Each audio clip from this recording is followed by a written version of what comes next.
In fact, the most important thing is to achieve liberation from the cycle of birth and death and samsara.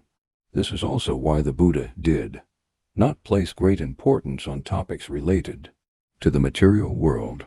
There is a compelling analogy on this issue. In the Sutra of the King of Law, a person shot with a poisonous arrow experiences excruciating pain. If he removes the arrow, immediately there is a chance for survival.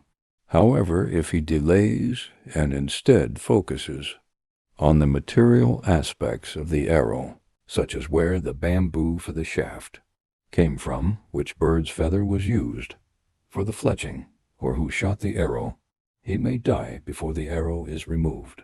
Similarly, in our brief lifespan, the most unimportant task is to transcend life and death. If we neglect this and instead conduct meticulous research on the macro and micro worlds, we may exhaust our entire lives without gaining essential knowledge.